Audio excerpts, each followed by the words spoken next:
pass me the sick bucket. This isn't right. But they did it. Now, this is America. You're entitled to believe what you want. If it's legal, you're entitled to do what you want. And Mr. Soros is certainly entitled to his opinion. He is. I don't agree with him, but he is certainly entitled to it in America. I'm not much into this cancel culture, and hopefully we've seen the end of it. But when you're acquiring... President Biden warned America about oligarchs controlling our democracy. But just weeks later, his administration approved a deal that let billionaire George Soros take control of more than 200 radio stations across the country. One of them is WWLAM in New Orleans, a 100-year-old powerhouse station that reaches millions. The FCC fast-tracked the approval in a rare party-line vote, skipping normal investigations. Was this just business as usual, or politics quietly shaping what Americans hear every day? Senator John Kennedy says the public deserves answers. Mr. President, last week, President Biden, I wish him well, gave his farewell address to America. He said a number of things, but one in particular got my attention. He warned America about, quote, his words, not mine, quote, a dangerous concentration of power in the hands of very few ultra-wealthy people. President Biden went on to say, and I quote again, today, an oligarchy is taking shape in America of extreme wealth, power, and influence that literally threatens our entire democracy, our basic rights and freedoms, and a fair shot for everyone to get ahead, end quote. Now, I don't know who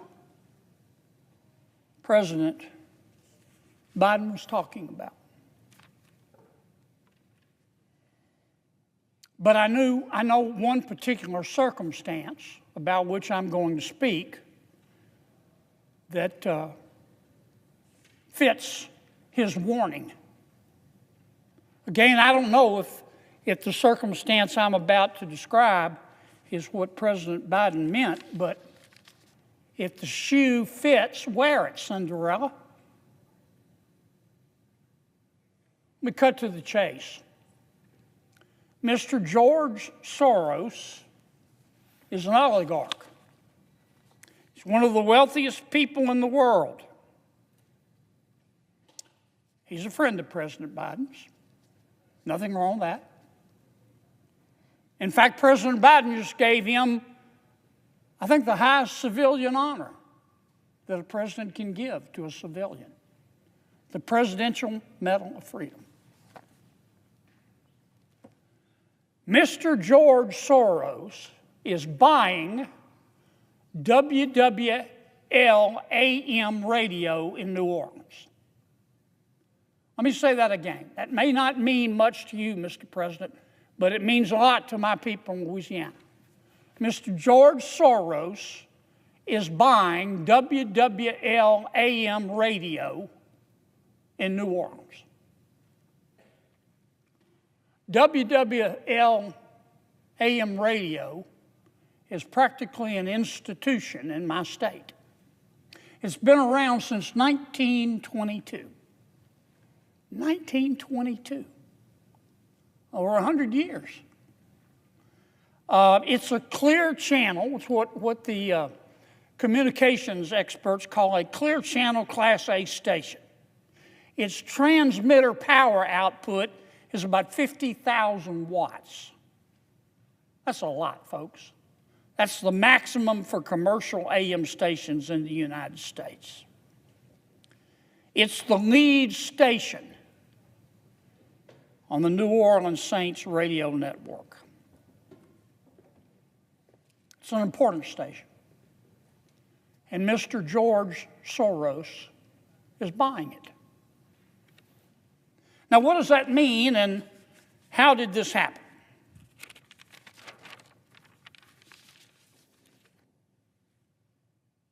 WWL is owned by a national company called Odyssey, A-U-D-A-C-Y, Odyssey. Odyssey has about 220 radio stations nationwide, one of which, of course, is WWL. Second largest radio network in America. It reaches, I think, 45 different markets throughout our country, Mr. President. 165 million Americans. It's huge. Odyssey borrowed too much money. They took on too much debt. They took on about $1.9 billion worth of debt, and they couldn't service that debt with their revenues. So what did they do? They did what many other corporations do when they can't service their debt. They went into what's called Chapter 11 bankruptcy. Not Chapter 7. Chapter 7 is when they liquidate the company. Chapter 11 bankruptcy is when a company goes into bankruptcy in front of a bankruptcy judge and says, Judge, we want to get all of our creditors and debtors together and restructure our cash flow and our debt so we can come out of this bankruptcy a surviving entity. They went into Chapter 11 with a bankruptcy plan. Mr. George Soros immediately pounced. He, of that $1.9 billion in debt, he bought about $415 million of it. Cash on the barrelhead. Paid 50 cents on the dollar. One of the tenets of the reorganization was that all the current shareholders would be wiped out. The new creditors would assume equity positions in the company. I know that sounds complicated, and it can be, but really what it means is that the bondholders, one of which is Mr. Soros after he bought $415 million worth of debt, became a shareholder. And Mr. Soros is now the largest single shareholder in Odyssey radio stations, including WWL AM in New Orleans, an institution. Now, in America, you can't just go do this. Why is that? Because those airwaves on which WWL and the other radio stations broadcast, they don't belong to the radio stations. They belong to you, and you, and you, and you. These airwaves, the spectrum, if you will, they're owned by the American people. And years ago, we created the Federal Communications Commission, the FCC. We set it up to be in charge of the airwaves that belong to the American people, to make sure that those airwaves were being used prudently by radio stations. For example, if a radio station is bought by a bunch of foreign nationals or foreign entities, the FCC has got to approve it. For example, any time a broadcast license, as is the case with Odyssey, is transferred, the FCC has to approve it. So Mr. Soros's purchase of WWL radio and the 219 other radio stations had to go before the FCC. And it did. And it went, the approval for Mr. Soros went through the FCC like green grass through a goose. And it was a party line vote. It was last September. All three Democrats, there are 5 people on the FCC, all 3 Democrats said, let it go. and they short-circuited the normal process. Now, I'm not an FCC expert, and I'm not a communications law expert, but I've read, this has been widely reported, and I've read about it in many reports. Normally, on a deal of this size, when 220 radio stations are being transferred, their licenses, using airways that belong to the American people, and there's a substantial percentage of foreign owners, it would take about a year to get through the FCC. FCC would do a complete investigation. Not this time, no. This time was special. What happened was what some members of the media have called the Soros shortcut. They just got together and rammed it through. Did I mention it was like green grass through a goose? 3-2. Now, the two Republicans on the commission, they're screaming the whole time, whoa, Nellie, whoa, whoa. Why aren't we taking this seriously? Why aren't we investigating this? Why aren't we doing our due diligence? They were outvoted, 3-2. You know, when even in a democracy, when you've got the votes, you can make a porcupine like hot peppers if you've got the votes. It doesn't make it right. A number of people petitioned the FCC and said, please don't do this. One of the groups that petitioned the FCC was a group called Media Research Center. The FCC, 3 Democrats, 2 Republicans, dismissed them. But this is what the Media Research Center said. Quote, their words, not mine. There is no question that George Soros and his affiliated businesses are looking to control these radio stations to advance their particular brand of activism, close quote. And the MRC urged the FCC not to create, quote, a special Soros shortcut, quote, that would circumvent their rules and allow the deal to move forward. It did it anyway.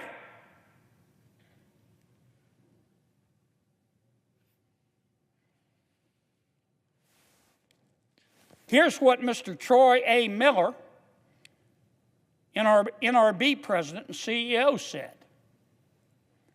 He said, quote, my words, or his words, not mine, quote, the fact that the FCC is apparently willing to bypass the usual protocols, that means the normal procedures, to get this transaction done just weeks before a presidential election and right after the President of the United States gave Mr. Soros the Presidential Medal of Freedom, seriously undermines the Commission's credibility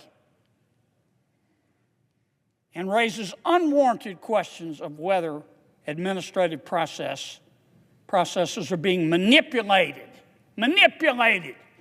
to exert political interference and preference, end quote.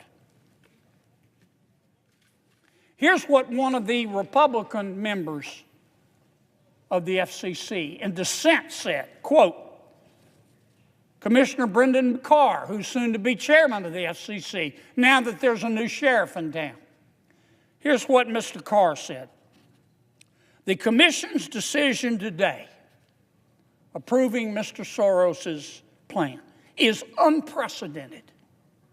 Never before has the Commission voted to approve the transfer of a broadcast license, let alone the transfer of broadcast licenses for over 200 radio stations across more than 40 markets without following the requirements and procedures codified in federal law. Pass me the sick bucket. This isn't right. But they did it. Now, this is America. You're entitled to believe what you want. If it's legal, you're entitled to do what you want. And Mr. Soros is certainly entitled to his opinion. He is. I don't agree with him, but he is certainly entitled to it in America. I'm not much into this cancel culture, and hopefully we've seen the end of it. But when you're acquiring radio licenses, which can influence public opinion, and you're doing it in part, not exclusively, but in part with foreign money, well, that's why we have the SEC. But I want to make this clear. I believe in free speech and free expression. You're not free if you can't say what you think. You're not free if you can't express yourself. And Mr. Soros has that right. But here's where he stands. I want my people in Louisiana to know who's buying WWL radio in New Orleans. Mr. Soros is a billionaire. God bless him. He made his money himself. He has poured much of his wealth into what, in my opinion, are radical causes. He's now working with his son, who I understand is a very smart young man. His name is Alex Soros. Mr. George Soros and Mr. Alex Soros hold some, how should I put this, non-mainstream American beliefs. For example, Mr. George Soros has called the United States, quote, the main obstacle to a stable and just world. Mr. Soros believes that our country is, quote, the main obstacle to a stable and just world. Not China, not Iran, not North Korea, the United States of America. Pass me the sick bucket. Mr. Soros has also said that China has, quote, his words, not mine, China has a, quote, better functioning government than the United States of America. Mr. Soros does not believe that the United States should have secure borders. He once called national borders a, quote, obstacle, end quote, to his plan for widespread immigrant resettlement. Mr. Soros and his family, as you probably know, have spent millions and millions of dollars to elect prosecutors throughout America who believe that violent criminals are the real victims. These prosecutors believe, for the most part, that if a cop has to shoot a criminal, it's always the cop's fault, but if a criminal shoots a cop, it's always the gun's fault. These prosecutors that Mr. Soros has backed with millions of dollars all believe that if you are concerned about crime, you're automatically a racist. Mr. Soros and his son Alex have called for, Alex in particular, have called for softer sentences on violent criminals. This is what he has said. I'm quoting his words, not mine. But if we are serious, Mr. Alex Soros said, but if we are serious about ending mass incarceration, we must also rethink our response to crimes that are more serious, including violent ones. Even those who have been victims of violence increasingly do not believe in long-term prison sentences. In short, Mr. Soros, both George and Alex, believe that America would be better off if we had open borders. They believe that if America would be better off, in my opinion, this is how I read their writings, if we ended jails and if we ran our government like the Communist Party of China. I don't agree with that. But Mr. Soros, both of them are entitled to their opinion. But my people in Louisiana are entitled to know whose opinion they're hearing on the radio. And this has not been reported once in Louisiana. Let me say it again. Mr. George Soros, through a expedited procedure, I'm trying to be even-handed here, who received the Presidential Medal of Freedom from President Biden, and who is close to President Biden and all of my Democratic colleagues, on a 3-2 vote at the FCC, has been able to buy over 200 radio stations throughout America, including WWL Radio. And I want my people to know about it. And I want to make sure that it was done legally. I'm not saying it wasn't done legally. I am saying that it looks funny. Not funny, ha-ha. It looks weird the way this was done. It has the aroma of politics. And I hope the new FCC revisits this issue. These licenses and these airwaves do not belong to me or the FCC or to Odyssey or to WWL. They belong to you and you and you, the American people. And we're supposed to make sure through our FCC, that's why God created the FCC, that these licenses are not just given to anybody. Last week, President Biden gave his farewell address and warned Americans about a dangerous concentration of power in the hands of ultra-wealthy individuals. He said an oligarchy is forming that threatens democracy and basic freedoms. Senator John Kennedy says one recent deal fits that warning perfectly. That deal involves billionaire George Soros, one of the wealthiest and most politically active figures in the world. Soros recently acquired control over WWL-AM radio in New Orleans, a station that's been on the air since 1922 and operates at the maximum legal power of 50,000 watts. It's not just a local station. It's a regional institution and the flagship station for the New Orleans Saints. WWL is owned by Odyssey, a massive radio company with about 220 stations nationwide reaching roughly 165 million Americans. Odyssey went into Chapter 11 bankruptcy after taking on nearly $2 billion in debt. George Soros stepped in and bought about $415 million of that debt at a steep discount. When the bankruptcy restructuring was completed, that debt converted into ownership, making Soros the largest shareholder in the company. Because radio airwaves belong to the American people, transfers of broadcast licenses must be approved by the Federal Communications Commission. Normally, a deal of this size would take close to a year and involve extensive investigation, especially when foreign investment is involved. But this time, the FCC approved the transfer in record time.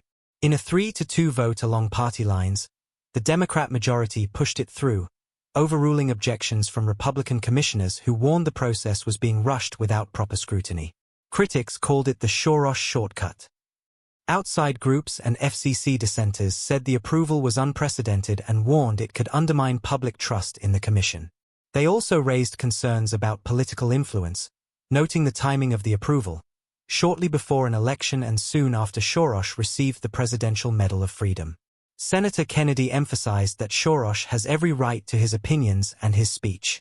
But he argues the public also has a right to know who controls influential media outlets and how those approvals were granted. He says the deal may be legal, but it doesn't pass the smell test.